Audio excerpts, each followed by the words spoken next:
What's up YouTube, I'm just another guy and welcome back to Gibraltar United. So a very historical day in the club's history as we look to guide them into their first ever Champions League campaign. And we have a winnable tie today, yes, a winnable tie. I'm quite surprised we're able to say that, but the draw was kind to us. Not the easiest draw we could have got, but it was kind to us and it gave us a team I feel are about the same level as us, and we should be able to put up a fight and maybe even progress through. So let's talk about this. So there was a change from when I last, looked at Champions League at the end of last season, and that is that Ireland now have a team entering the first qualifying phase instead of Northern Ireland, because last year it was Linfield, now we've got Bohemian. So that is a change. But there was also a change, or something I maybe forgot about when I did this for Aberystwyth, or maybe something I just didn't know beforehand. But the group, or the qualifying, is split up into three different groups. There was Seed 1, Seed 2, Seed 3. Seed 1 only had two teams in. It was Ireland and Armenia, or two countries representing it. The second seed was again the same principle. It had TNS and Santa Coloma in it, the Andorran and the Welsh team in it.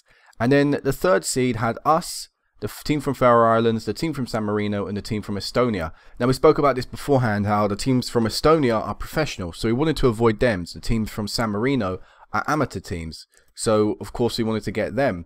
And then the teams from Faroe Island, they're all semi-pro, so we didn't really mind coming up against them, and that's what we ended up getting. We ended up getting HB from the Faroe Islands, a one-star reputed team, semi-pro, and overall should be an interesting game. We ourselves are a half-star reputed team, but we are semi-pro. We're entering our second year of being semi-pro, so we've got some interesting times. Of course, I would have loved to have got Cosmos, but we can't. Like I said, the draw was kind because we avoided a professional team, but it could have been kinder. So there's nothing to really talk about involving the club or surrounding the club. We are still semi-pro. We've still got the same training facilities and all that. So nothing to really talk about yet. Also, we're not past the 30th of June. So all my staff and players who are looking to, who are having their contract expired are yet to expire. So there's nothing to really talk about that front either. So that's pretty much it. The only other bit of news really is I keep on getting job interviews from teams from Wales. If I go on my inbox, I currently got one. There you go, as you see. I keep getting loads of job interviews from teams from Wales. So I may actually get rid of that league. It's not really beneficial having that open. May open a bigger European league than have them open. I don't know, because we played them. I don't know, maybe. But either way, big game today against HB. We have no transfer news to talk about, I don't believe. We did try and get Dale Coling, who's a young goalkeeper from Lincoln, and is actually probably one of the best keepers around in Gibraltar right now. 4 caps for the national team, 3 caps for my under-21 team as well. So I'd really wanted to chase this guy and bring this guy in, and he was on a non-contract basis at Lincoln. So I offered him a contract, but at the same time Lincoln offered him a contract, and he ended up, or decided he'd rather stay than join us, which in some aspects I understand, because Lincoln are still the team with the highest reputation in the country. We'll actually look at that, because there is a few things I can talk about. I didn't really talk about last time either, like the start of last season I should really say. But if we go on my clubs, as you see, Lincoln are still the top team in terms of reputation. Hopefully that won't be lasting too much longer. So I can understand him wanting to stay there. Still as well, they considered the highest value team as well. So I completely understand it, but it's a shame because he would have made a great addition to the side, and plus when I offered him the contract, he would have been able to make this registration for the Champions League, so it would have been really beneficial. But oh well, we're going to have to move on. We'll keep using our keeper from last year. But yeah, something I didn't talk about last year, and probably should have, was how the Premier League has been going. And this year, we actually dropped down, I think it was something like 50 places. We have plummeted in terms of league reputation. So a lot is resting on the shoulders of me and also the shoulders of Lincoln, who I believe got their own Europa League. They are. I still think it's only one team in the Europa League. Yeah, it is. So yeah, Lincoln are in the Europa League. I wonder if we could find out who they got. They have Vaduz, who are a team from Switzerland, but I believe they're actually from Liechtenstein. But they win the Liechtenstein FA Cup pretty much every year, and Liechtenstein only have one team represent them in Europe, and it often goes to FC Vaduz or whatever, because they're a professional team in the Swiss second division, I believe. As you see, they actually did really well in the Europa League last year, and the year before that as well. So I imagine they're no hope as Lincoln. So it rests a lot on us if we can get past this round, or at least put on a good display and maybe get a result in one of the games today. So I think that's all I wanted to talk about with the team. We'll go into the match preview. We are away from home first. We are in the Faroe Islands, yeah. I completely forgot where HB are from. That is so poor. But yeah, we're in the Faroe Islands today, I think. I honestly want to check. Yeah. Okay. Where I think actually the Lincoln Gibraltar actually played their Champions League game this season, if my memory can, in real life this is, if my memory is correct. But let's go into the starting lineup. So I've already sorted this out. I've tinkered with the tactic a little. No additional instructions. We have gone to a flexible team shape. Before it was structured, I've changed that. And we've also added in some player instructions, just a few to the goalkeeper, to the fullbacks, to the wingers, and to one of my strikers. So that is the only difference. Apart from that, it's a pretty expected starting 11. Actually, as you can see, a lot of my players are tired, and I think that's because I played a friendly against Lincoln a week ago. I thought they would recover, but apparently not. That's not very good. But I'm not going to change the team. Actually, I'll change one player in the team. We're going to bring Norton Rumbo. Didn't really play a lot last year. In fact, I don't think he featured really at all. No, he didn't play at all. He made an appearance in the Cup in Europe for the national team, but he never played for us. So he's going to be. We'll start him today. We'll actually start Owen May, who picked up the award for Fans Player of the Year. I think he picked up like 50% of the vote, so he did win that quite convincingly. Elsewhere, I think we'll keep it the same. We'll play these two right backs and centre backs. They're looking very tired, but we'll keep them on. Montgomery will definitely come on for Montegrifo, though. No will probably come off as well for Jose Luis Enrique, and Lopez will probably have to come off at one stage for Catania. So apart from that, this is the team to go out today. Whitbread in goal, Lopez right back, No and Harrison centre backs, Byrne left back apparently, Byrne. May right midfield, Montegrifo left midfield, and in the centre of the park we've got Norton Rumbo and Barcelo. We've actually changed the roles a little bit. Deep line playmaker defend Norton Rumbo is going to be, and advanced playmaker support of Barcelo. And up front we have a typical front two that we've played last year, Gregory and Cornello. And the bench is Carling, Catania, Enrique, Jimenez, Brown, Montgomery and Coling. And also one other little bit of news is I did push up Burgess. We pushed him up to the senior squad. Hopefully he'll be featuring, not in Europe, but in the league and maybe some cup games. And actually also, before we go into the game, one bit of news. The game is not bugged. We will be entering the senior cup this year. So that is great. That's good. At least I know that's not something that's broken. But let's go into the game. I've dilly-dallied for enough time. Massive game for us today. They reckon not too much. We'll split the side, but he reckons we will get the victory. Wow. A guy who I have no idea where he's from with a name like that. But he reckons we'll get the victory today. Very, very encouraging.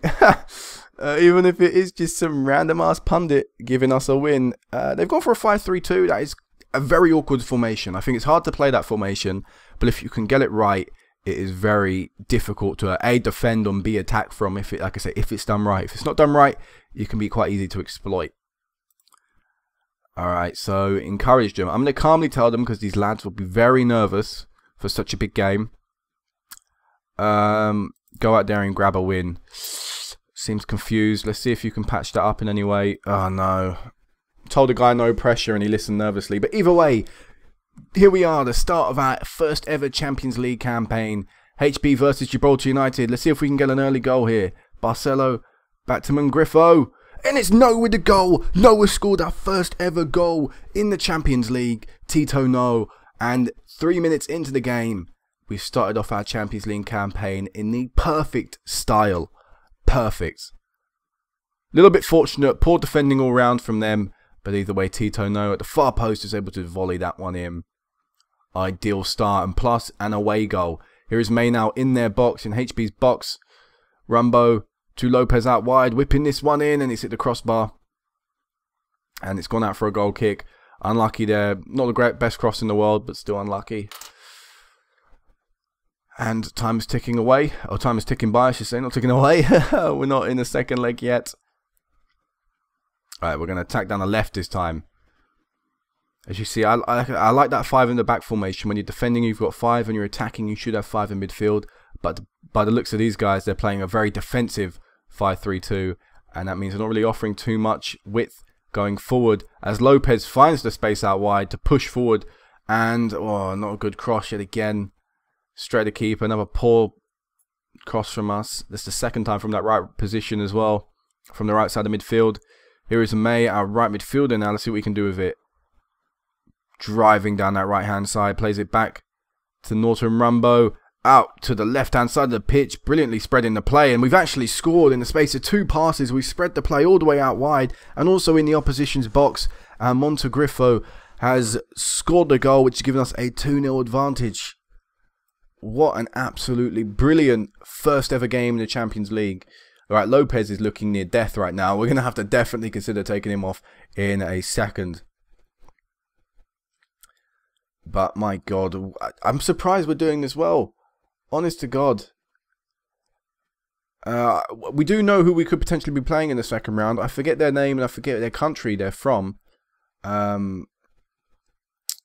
God, I can't remember the country they're from, but I know it's not an easy game. Oh my God, as May has scored from across, what atrocious goalkeeping from the HB goalkeeper, and we managed to give ourselves a 3-0 lead and look very comfortable in the game.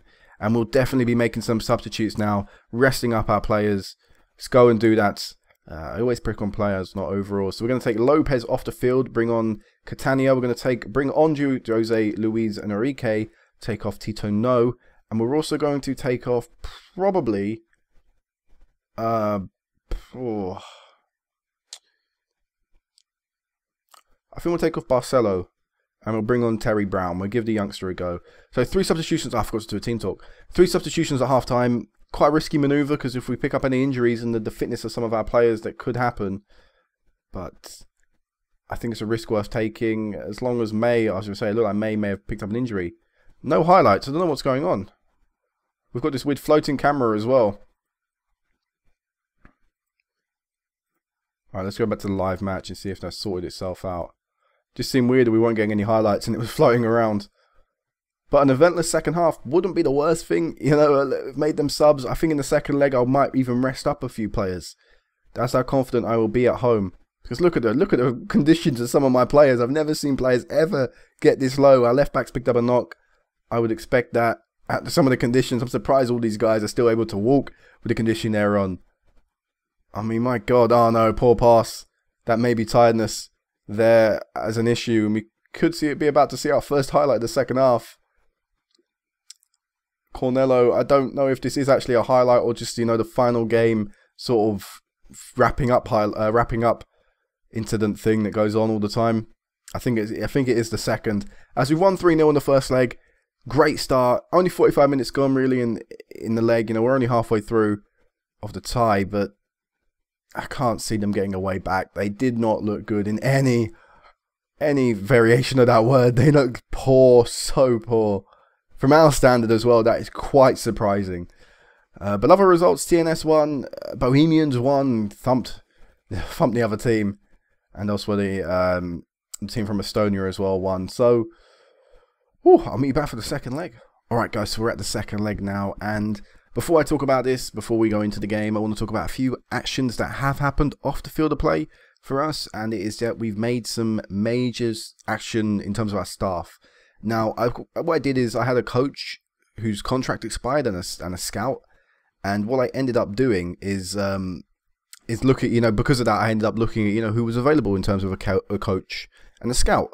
And I found out that actually I can get a lot better coaches and a lot better scouts. So currently I've just looked at the coaching staff and I've improved that. We'll be looking at my scouting staff as well in a bit after this recording. I will be looking at it because, yeah, whatever. And overall, I think we've improved in pretty much every area that we needed to. So we currently brought in Liam Murray, Stuart McKay, Spackman, who's our goalkeeping coach, Noonan, and Barron. These are all coaches, but I know that doesn't really mean anything to you. You want to see the stars, you know, and that is what we've improved. We've improved a lot in our star ratings. As you can see, currently our lowest area of the pitch is our goalkeeping coach, but if I were to be able to get an additional coach, I'll be able to specialize a little bit more. Hopefully that will push everything up to 3-star. And then that would be you know, a really, really good level to be at in terms of our coaching. Okay, our current facilities aren't very good. I think they're in fact lowest, one of the lowest they can be. I thought when you clicked on this, it told you. As you see, it's currently half a star, our training facilities. So that's not great, you know, but there's nothing we can do about that. When we've currently not got the finances, I personally want to save as much money as we can. So, you know, turn professional as quickly as we can. So that's what's going to be happening. Okay, they're both being trained. Anyway, so that's what's happening right now. We are going to try and improve our scouts, hopefully soon, like I said. But overall, coaching is looking pretty good. Let's go into this game now. So as you saw, we just have about 2,000 people here today. Shame it couldn't be completely sold out. I think, in fact, about 900 of them or so are their away fans. So that's pretty decent. The fact that they managed to bring a big following over and we managed to fill probably our allocation. So in terms of team selection, I haven't actually fiddled around with it today, so we'll do it right now. Catania is going to start. Tom Harrison is actually not going to start. You know what, actually, he is going to be on the bench, but it's going to be Miguel de los Rios Vencino, who's going to be on the pitch. Elsewhere, Owen May is going to drop to the reserves in place of Victor. Norton Rumbo is going to drop to the bench. Jose Luis Romero Jimenez is going to start. Left midfielder is going to be dropped to the reserves as well. Bear is going to start today. And Coling is going to start in place of Cornello. Actually, he's going to start in place of Gregory. And overall, I'm pretty happy with that. I mean, we could have Di Rosario on the team, but I want to keep these guys on. One of the two original strikers. Also, the bench, we're going to put Lopez on there. We are going to put Harrison on there. We will keep Montgomery on there. Brown is going to be starting today, I think. So, a lot of changes, as you can see. Only, in fact, 4 people surviving from the first leg and 5 people having featured in the first leg.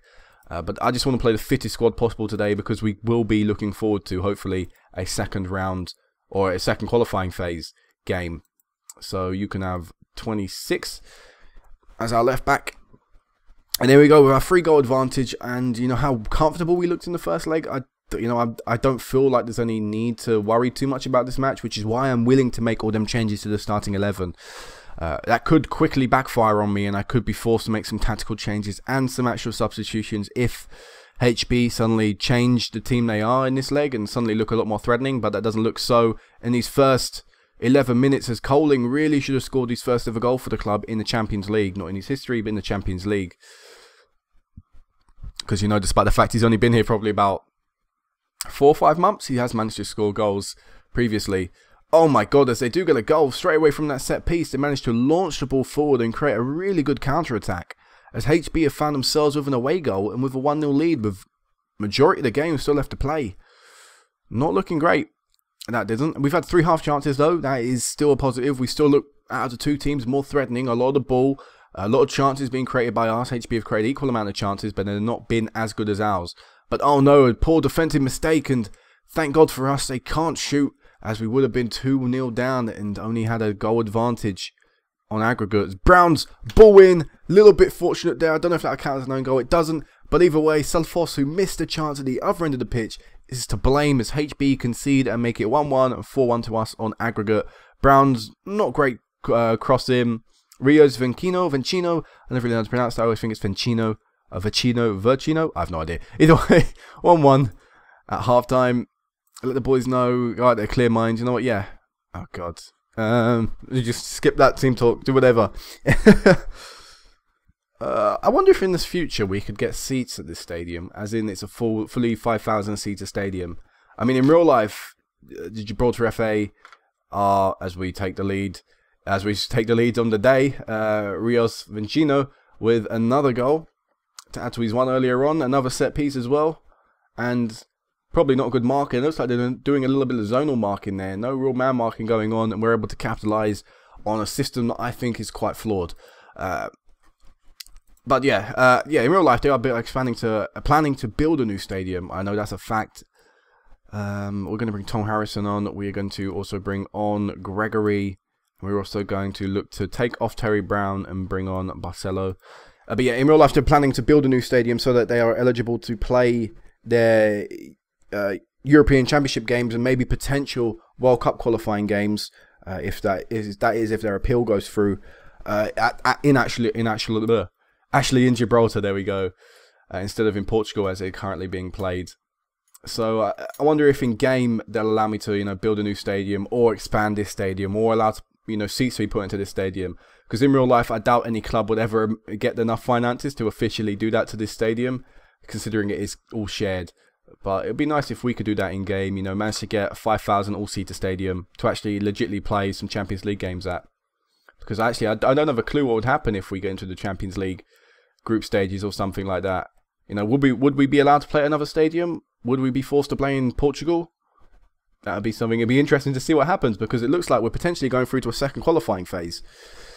And that was when we used to be forced to play in a different stadium with Aberystwyth. I think we were forced to play in a different stadium in when we were in the first qualifying phase, but I don't remember. I think it only happened once, and I was like right at the start of the save. But yeah, time has ticked by. HB have looked a lot better in this game, and I think that's due to the fact we're playing our weaker team. I think if we had our starting boys out there, we'd see an equal display as we did last game. But still, going forward, we've looked pretty promising. Okay, 2 set pieces have given us the goal. We've had 5 half chances, and at least we're creating opportunities. Coling with a chance there to make it 3-1. That's been brought down for a penalty, and I don't remember who takes my penalties because Lopez isn't on the pitch. Actually, Lopez doesn't take my penalties anyway. Who's taking it? I saw that my penalty takers before the games off camera, so I don't actually remember who it was. Oh, it's his chance to get a hat-trick. My centre-back, who probably won't feature ever again this season, hopefully, if my main 2 men, Harrison and No, can stay fit. And actually, as you can see, he was 3rd choice behind Enrique. So our 4th choice centre-back has managed to score a hat-trick in the Champions League, and is the first player ever in the club's history, ever in Gibraltar's history, to score a hat-trick in the Champions League. What a crazy, crazy-ass thing. Is he even... No, he's Spanish as well, so he's not the first Gibraltarian player to do that. But he's the first from our club and from the country, or representing a team from that country. So either way, we're through to the next round of the Champions League. Elsewhere there, apart from our 6-1, as that bike goes past outside, apart from our 6-1 defeat on that 6-1 victory on aggregate, there were a 6-0 victory in the other games, 9-0 on 2 other games as well. Quite comfortable victories all round, really. But most importantly, that's us through to the second qualifying phase of the Champions League. It was an absolutely tremendous performance. Handing a tough draw against HJK. We have got a team from Finland, so around the same area of the globe, I believe. If my geography is correct, I have no idea. I believe they're in the same area of the game. I always thought Faroe Islands was up. I have no idea. I'm going to stop talking if I'm wrong. Either way, HJK from Finland. Going to be a near impossible task. They probably don't have any real players, so that could be something we could look to benefit from. They have one apparently key player who's in their under-19s. Actually looks pretty decent. Shame I can't get a report on him, because he actually doesn't look too bad and wouldn't probably look at our place in the side like ours. But either way, it's going to be a very tough draw, but we will do our best as always, as we always plan to do. Today's results again sees you through to the next round. We have to be realistic. We're obviously not going to win this tournament. An impact on what sort of impact do you think the goal for halftime had? Whatever. It certainly made the halftime tea talk more important. I do not plan on rescheduling my friendly against Kaiserslautern or something like that. I believe away HJK in the second qualifying phase. How much money? That's all we care about at this stage. How much money do we get from representing our nation in this stage? £224,000. Actually, there's a stadium requirement here. Minimum stadium seating capacity 1,500. So our stadium will be used in this game. We have a 2,000 seater capacity, so that'll be good. But look at that, £224,000. It is doubled from the first leg, and that could in fact double the finances we currently have at the club. Actually, no, it wouldn't, but nearly double it. No, it would double it. What am I on about? It would double it. There we go. I was thinking of the first round one. But yeah, big game coming up against HJK. I don't think I'll be playing this game against... Actually, no, I will be playing this game against Feyenoord. I think this will be a big boost for my friendly revenue. But what I will be doing is playing a second weaker team. I won't be playing this game against Lions because, let's face it, we can't play 2 games in a week. But yeah, I will meet you back for the HJK game. What a crazy bit of history, We went into these two. We went into the Champions League. I said last year in the Europa League, I felt we could do quite well in the Champions League. We could probably get far past the first round, but I didn't expect some, the comfortable performances we got. 2 times we scored 3 goals against another team in another league in Europe. That is pretty decent. But it's going to be a whole different challenge against HJK. But a challenge hopefully will step up and be counted for. Hopefully as well, I'll be trying to get a few more signings in place. How long is Romero Jimenez out for? 2 weeks. He'll probably miss them games then. It didn't make a difference. Norton Rumbo was going to be my starting man in the centre of the park this year. trying to push him through, trying to develop him as much as I can. But yeah, either way, guys, until the HJK game, peace out.